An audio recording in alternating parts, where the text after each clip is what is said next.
Hello guys and welcome back to Planet 40k Necrons. We've got another full unit review for you today. This time we're looking at the main man himself, the Silent King. We're going to be going through his data sheet, going through the stats, the abilities, and some synergy on top of that. And then at the end of the video we'll go through the pros and cons and do our Planet 40k rating. And make sure you are putting yours down in the comments down below. So let's kick this thing off with the Silent King. And we're going to look at the rear side of the data card. In fact, we're going to put the points in the top right of the screen for you now. He's 470 points, which is a massive amount of points. Nearly an entire quarter of a 2k game. And if you're playing 1k, well, yeah, that's like virtually half your army right there. That's a lot of points. It's a lot of points. Now, unit composition, you've got Zarek, of course, who's the epic hero. 2 Trichomaniers. Now, Zarek is equipped with the Scepter of Eternal Glory, the Staff of Stars, and the Scythe of Dust. And every Trichomanier is equipped with the Annihilation Beam and a close combat weapon. Now he's got the Supreme Commander ability, so he must be your Warlord. The Trichomanier ability, that's at the bottom right of your screen now. If Zarek is destroyed, then all units remaining Trichomaniers are also destroyed. So let's get onto the front side, let's flip this thing over and let's begin with the stats. So a movement of 7 inches, yet another one that's lost an inch. It used to be 8. Toughness has gone up to 10 at least, it used to be only 7. Toughness 10 is a fair, it's a decent toughness there. The save is actually good as well. It's a 2+ save, which he should have had from the start of 9th edition in my opinion. It previously was a 3+, so nice. 16 wounds as it was, 5+ leadership, and objective control is 6. Now the Miniers are virtually the same, except the wounds is 5 instead of 16. That's per Minier. That's again as it used to be in 9th edition. We've also got to bear in mind there's a 4+ invulnerable save for the entire unit, again as it was. So let's work our way down to the ranged attacks before getting onto all those abilities that it has. So the Annihilator Beam, which is what the Trichomaniers carry, it's only 24-inch range now. It used to be 36-inch range, so you're going to have to get forward with the Silent King. There's no staying at the back lines with your Locust Heavy Destroyers and stuff. You can't do that anymore. You need to get forward. 24-inch range isn't a lot. 1 attack per Minier. You're hitting on a 2+, but it is now Strength 14, not Strength 12, which is good. It's kept up with the toughness increase of vehicles and monsters. Minus 4 AP and the damage is a flat 6, which is pretty nice, but there is only 2 shots with it. You are hitting on 2, so it is fairly reliable, and the strength of course is also very reliable, so with the AP on top of that, you should be doing a bit of work with that, to be fair. You should be doing alright with that. Now the Scepter of Eternal Glory has the Devastating Wounds ability now, so that means if you wound on an unmodified hit roll of a 6, you just throw out mortal wounds to the value of the damage, which would be 3 in this case. We'll get onto that in a moment. So 24-inch range. It's only 2 attacks this time, not 3, so only 2 shots. Ballistic skill 2, the strength has gone up to 10, nice, minus 3 AP, and the damage is now 3. It used to be 2. So even though we've lost a shot, we've got a bit of damage there. Okay, but remember, devastating wounds. Staff of Stars is the 3rd ranged weapon that this unit has, and it has indirect fire. So indirect fire, 24-inch range, attacks is 12. We used to have 9 attacks with this, I believe. So you've got 3 more attacks with that. Hit on 2+, 6 strength, or strength 6, minus 1 AP, so we lost AP, and only 1 damage. So the AP is kind of standard for these kind of weapons. The ones that are going up against infantry have lost a bit of AP anyway, but we're getting 12 shots with this now, which is okay. And indirect fire, whatever. I don't really care too much about that. Now, the melee side of the unit, you've got the close combat weapons from the Miniers. They're just 1 attack each, weapon skill 4+, strength 4, no AP, 1 damage. Who cares? You probably will forget to use them anyway. And even if you remember, they won't do anything, so don't worry too much. The Scythe of Dust, however, is what the Silent King himself carries, and it has the Lethal Hits ability. Now, it used to have a combination of 13 attacks in total. He's now got 12, but it is now on 1 profile, the Scythe of Dust. Weapon skill is 2+, the strength is 8, minus 4 AP, no, it was minus 3 AP. It used to be minus 4 AP, so we lost AP, and the damage has gone down to 2. It was 3. But yeah, it was 13 attacks over the 3 weapons in the previous edition. So, all in all, the weapons, they're still there, but they've just slightly tweaked and changed, the strength of some of the weapons, the AP of some of the weapons, and the damage on some of the weapons. But I'm most gutted about the Annihilation Beams being only 24-inch range. It just gives you a little bit less of an option for him to be staying back. You've now got to push a little bit more forward to use it. Now we then come on to the ability side of the data card, and this one may have gone over your head, but the core ability of Deadly Demise D6+3 is actually a problem, because if you look into the actual core rules, what Deadly Demise is, Some models, and I say models, have deadly demise. In fact, the Canoptic Scarabs have a similar problem, but they're only 1 mortal wound, right? And as soon as you remove from play, you do the deadly demise ability on a 6, you can suffer mortal wounds. So as soon as you lose your Trichomania, there is a chance of you inflicting D6 plus 3 mortal wounds on the unit, because that unit is going to, of course, be within 6 inches of the dead Trichomania. So that could be, what, 6 or 7 mortal wounds on average, just like that, just from losing a 5 wound model. And that could happen a few times, in fact, because the Trichomanias, you've got 2 of them. In fact, it could further happen because the next ability is Reanimation Protocol, so you can actually reanimate one of these things, and it could get destroyed again. And at some point, you probably will roll a 6 and start hurting yourself. So I'm not too keen on the idea of Deadly Demise. I think it should have been sort of customized to once the entire unit goes, but they are trying to streamline the whole game and the whole edition. So we spoke about reanimation protocols. We've got Voice of the Triarch, which is the next ability. At the start of the battle round, select one Triarch ability on the left hand side of the screen. Until the start of the next battle round, the unit has this ability. As an example, in fact, let's read the 3 abilities that you're going to potentially select from. Fair Enough Stars, Aura.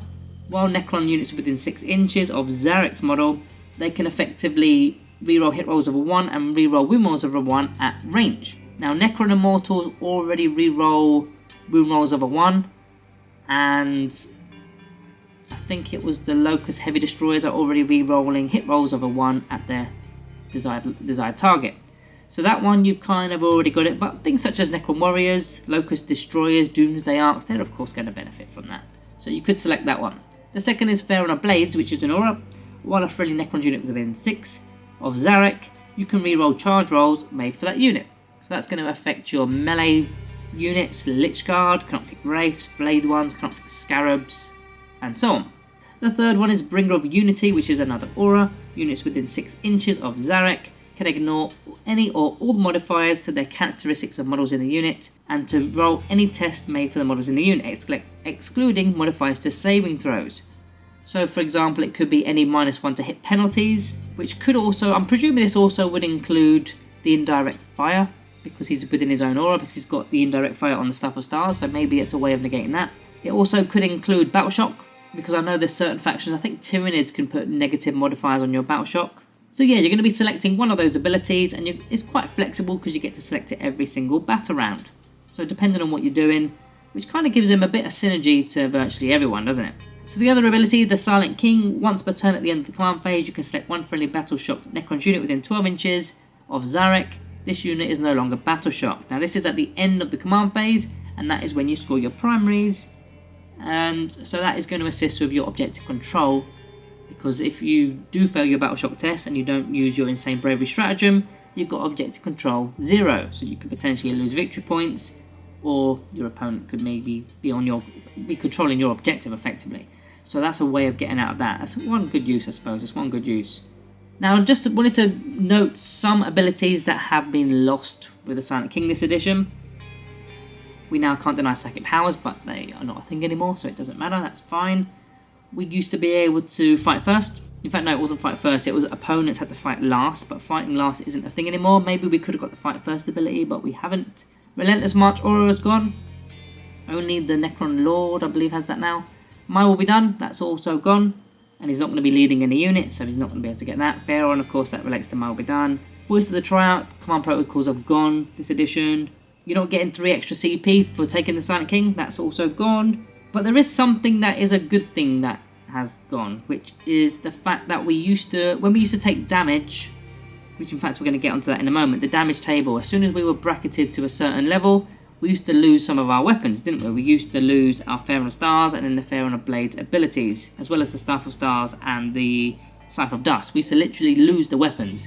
So now we don't actually lose the weapons. And in fact, the bracketing is much nicer and kinder this edition, because it's only when you get to 6 wounds remaining, that's when you get the debuffs. It's a -1 to hit rolls, but the movement still is as it was, as well as all the attacks and all that stuff. So he has lost a lot of abilities. He has lost a lot of, well, use, I suppose. But he is a little bit more flexible with that tribe abilities, I suppose. Let's get onto some synergy before talking about the Battlefield role. First, I want to talk about the Technomancer. At the end of the movement phase, you can select a Necron model within 3 inches of your Technomancer. to regain D3 lost wounds. Yeah, that is done on a model though, so you're not going to be using it to reanimate a Canoptic, you're not going to be using it to reanimate a Trichomonier. It's purely to heal a model, so that could be a Menhir, could be the Silent King, so you could do that. You've also got the Canoptic Spiders with the Fabricated Claw Array, so Necron vehicles within 6 get a 6+ Winter Pain save. That could be handy against the big stuff that have damage 6, damage 12, you know, those kind of models with those kind of weapons. Also, it's got the Gloom Prism Aura, which would be a 4+ Funo Pain against psychic attacks. So if you are going up against Thousand Suns, Tyranids, Grey Knights, for example, that will be handy too. Now there is another, well, there's a stratagem in fact that could synergize with the Silent King, which is the Protocol of Hungry Void. Effectively, one Necron unit can get a +1 to their strength characteristics on melee weapons. Now you're not going to get the second part with leading characters and stuff, unless in fact you could. If you take the Sovereign Coronal and your Silent King is effectively gets the buffs of being led by a character with that ability, with that enhancement, then you could technically give an extra AP to your weapons. Although that would be kind of weird. You've got like a Hexmark Destroyer telling the Silent King and leading him and telling him what to do. That sounds really odd, but rules as written. So yeah, your Scythe of Dust in fact would go to Strength 9. Could help. It's only really going to help against monsters and vehicles, I suppose, because Toughness 4, it doesn't really have any effect. Toughness 5, it doesn't really have any effect. So it's only really Toughness 8 and Toughness 9, I suppose. They're the only two toughnesses that are going to be affected if you +1 to the strength with the Scythe of Dust. You've also got the Protocol of Sudden Storm, so you can attach the Assault ability to all of your ranged weapons.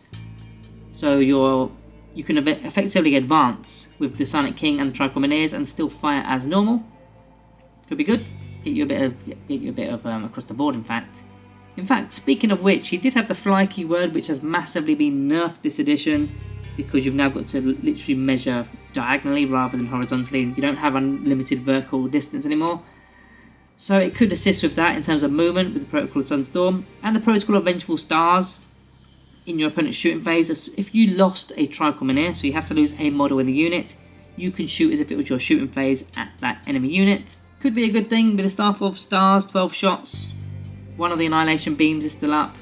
Yeah, you've got the option. I'm not saying it's the best target, Necron Warriors maybe, or the Locust Destroyers, Locust Heavy Destroyers, but you've got the option there.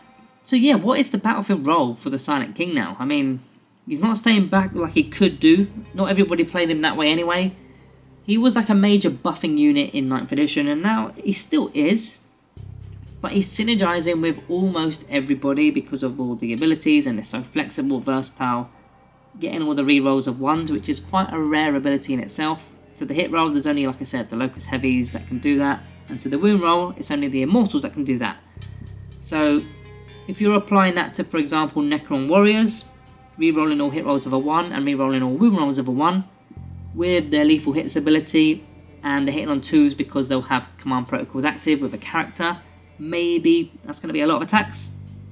All the 1s, more 6s potentially, and you're rerolling wound rolls of a 1 as well. That could be useful. What was the other one? The other one was the rerollable charge, which we don't have the Chronomancer ability this edition. That was something that the Chronomancer used to do in 9th edition. We don't really have that now. I think it's just the Praetorians that have that now, which I personally don't see a use for them. Maybe you do. Maybe I'm wrong on that one. I have to sort of field them in a few games to find out a little bit more. But a rerollable charge, it could help. And again, this is versatile. You can change these up every battle round. The last one is about the modifiers. There was uses for it, but I don't know why you would opt to select it. You have to do it on the fly. You need to kind of go, right, I'm battle shocked or something. And so let's get into the pros and the cons for the Silent King. Starting with the pros, is now toughness 10 with a 2+ armor save, which I think is pretty decent. It's pretty tanky because he's also got the 4+ invulnerable save. He doesn't lose his weapons when damaged like in the previous edition, when he used to lose the 2 weapons that he had, which made him really ineffective by the time he's been bracketed. He can potentially remove Battle Shock from a unit. That could get you some victory points if you're going down to Object Control 0. He's got the flexible trike abilities. You're kind of winging those really. Yes, they are useful, but I don't think you can I suppose the first two you can slightly plan for, especially the first one, because we are now becoming more of a ranged army. The charge one, rerollable charge, you're not going to get that off all the time. Maybe once, maybe twice in a game. And the third one I think is just whenever you kind of need it. But the first one, rerolling hits and wounds of ones, you could use that every single battle round, I suppose, if you are a ranged faction. He's then got a fly, which I know it has been nerfed, but it is still something. It's still fly. It means we can target units that are in the sky, perhaps. Not that there's much flies going around at the moment. And finally, has a lot of weapon profiles, which is nice to have. Lots of different attacks from different damages and different strengths. As for the cons, 470 points, which is hugely overcosted in my opinion. I know he's got a lot of weapons, I know he's got a lot of wounds, I know he's got high damage, and there's a lot of abilities that synergize with the rest of the faction, but 470 points, I'd rather just take a couple of Catan shards or something that will be approximately similar, might be slightly more in fact, but I'd rather just take something like that than the Silent King. He is he's 1 inch slower this edition. It's only an inch, but when you add that to the fly keyword being nerfed, it does make it quite difficult to move around. He's lost a lot of the 9th edition abilities, as we mentioned earlier in the video. And finally, I just don't feel he's needed when you've got leaders on the battlefield. All the buffs and abilities, you can kind of get other buffs and abilities from having just an overlord in a warrior unit.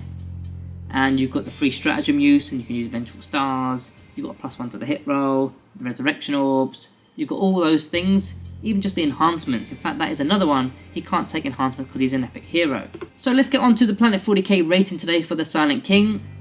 This one's a tricky one because he was virtually 4.5 to 5 stars in 9th edition. But he has massively crumbled this edition in my opinion, and I don't see anybody using him. So, for my Planet 40k rating, my personal rating, I'm going to be going with a 2.5 out of 5. So guys, you're going to have to let me know, do you agree with my rating? What do you give the Silent King? Have you used it this edition? Let me know your experiences down in the comments below. And also remember, if you are new around here, make sure you are subscribing to the channel. Guys, thank you all for watching. See you in the next one.